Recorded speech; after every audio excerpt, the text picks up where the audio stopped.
हरे कृष्ण। भक्ति में तीन महाबल होता है। कृष्णदास कविराज गोस्वामी चैतन्य चरितम में प्रसंग कहे, भक्त पद जल, भक्त पद धूलि, भक्त भुक्ता अवशेष, तीनों भक्ति का महाबल। जिस प्रकार एक संक्रमित व्यक्ति उनका जो रोग व्याधि यदि ये तीनों चीज़ संस्पर्श से आता है, दूसरी व्यक्ति में तो संक्रमित हो जाता है। संक्रमित माने उसका रोग दूसरी अंदर में शरीर चला जाता है। कोई हम लोग इसीलिए कोई रोगी व्यक्ति का झूठन कोई खाता नहीं, रोगी व्यक्ति का संस्पर्श में कोई नहीं आता है, उनकी स्पर्श नहीं करता। उनके संस्पर्श में आएगा तो दूसरा व्यक्ति अच्छे आदमी होती है, रोगी हो जाएगा। क्या रोगी का चीज़ वो रोग ट्रांसफर हो जाता, संक्रमित हो जाता है। इसी प्रकार एक शुद्ध भक्त वैष्णव कृष्ण प्रेम में मतवाला व्यक्ति, उनकी यदि कोई झूठन खा लेता है, उनका पदजल पान कर लेता है, उनकी चरण रज स्पर्श कर लेता है, साधारण व्यक्ति मध्य भी भक्ति में मतवाला हो जाएगा। इसके उदाहरण बहुत सुंदर एक चैतन्य चरितामृत में वर्णन किया गया। कालिया कृष्णदास नाम से एक प्रसिद्ध भक्त थे, भगवान चैतन्य महाप्रभु के परिकर थे। रघुनाथ दास गोस्वामी की पारिवारिक रिलेटिव थे।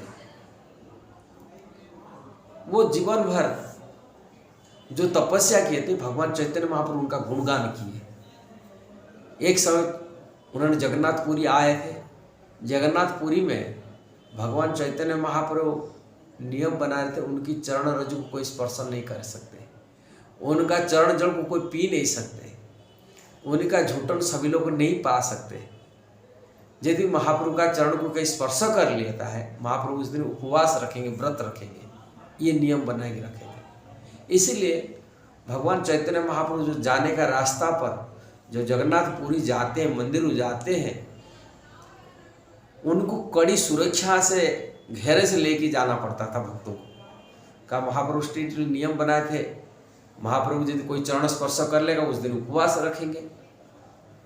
इसीलिए महाप्रभु को कोई स्पर्श कराए नहीं देते थे भक्तों लोग। आगे पीछे बड़े बड़े मजबूत उनका सेवक माने वो अगल बगल में, सामना में, पीछे घेर के रहते थे। महाप्रभु के चरण स्पर्श साधारण व्यक्ति को आके न स्पर्श कर ले,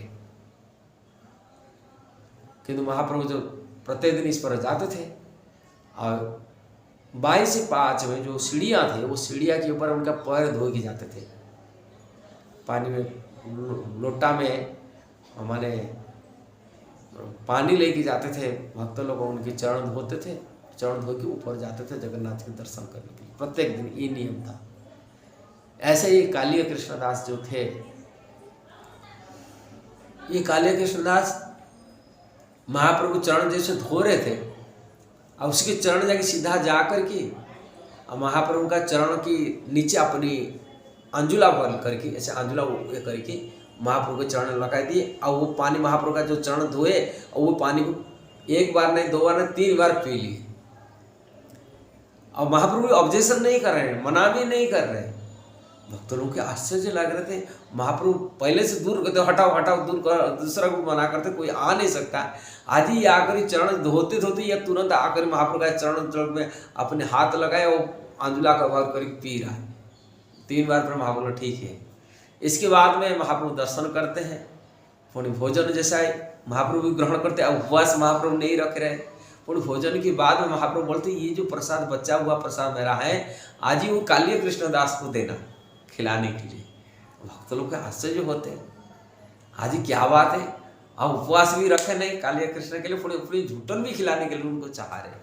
ये भक्तों को बहुत बड़ा खुशी भी हुई। आज क्या कुछ नियमों के महाप्रभु अपना नियम को तोड़ दिए ना, क्या हुआ, सब संशय में रहते। अपने शाम के टाइम में महाप्रभु कथा करते थे, भगवान की कथा अपने भक्तों के गुणगान करते थे, भक्तों की स्टोरी बताते थे। तभी कालिया कृष्णदास की स्टोरी बता रहे। बोले कालिया कृष्णदास, आज ही आप लोग आश्चर्य लगते हो, कालिया कृष्ण क्यों मेरा आपने चरण जल दिया और अपनी झूठन अपनी माने भोग की भुगता भुगता अवशेष माने जो प्रसाद की अवशेष क्यों दिया प्रदान किया, इसमें बहुत संशय आप लोगों के अंदर में। इसकी कथा इसलिए बता रहा हूँ। कालिका कृष्णदास हमेशा भक्तों की झूठा खाता था, जीवन भर अपनी हर भक्तों का झूठन खाता था। वो विचार नहीं करता ये शूद्र भक्त है, ये ब्राह्मण है, क्षत्रिय है, कोई विचार नहीं था। वो सभी के झूठन खाता था, जो भी वैष्णव होता था भक्तों का होता ये खाता। इवन बंगाल में एक है शूद्र ब्राह्मण भक्त थे, वैष्णव थे, किंतु वो शूद्र परिवार के थे। वो शूद्र परिवार के अंदर झाड़ू ठाकुर नाम से प्रसिद्ध थे। वो शूद्र थे, वो उनके घर में होते झूठन खाने के लिए, उनकी जगह झूठन खाए। और वो तो देंगे नहीं, अपनी झूठन देंगे नहीं, किंतु उनको खाने के लिए उनके घर में एक बहाना बना करके गए। कुछ आम खरीदी करके लेके गए, तो उनके पास दे के आए, बोले झाड़ू ठाकुर आप भोग लगाइए ठाकुर जी। और ठाकुर जी खाए, वो आम पति पत्नी जब खाए, वो आम गुठली वो फेंके, जब जाके अपने कचरा ये छिपके रहे थे, झाड़ियों के पीछे छिपके रहे थे। जब उन्होंने फेंकी के आए, पति पत्नी खाए करके भोग करके उनको जो अपनी गुठली फेंके, अब गुठली की तो प्रेम से खाए। देखिए ये कितना विचार रखते, मैं भक्तों का झूठा खाऊंगा।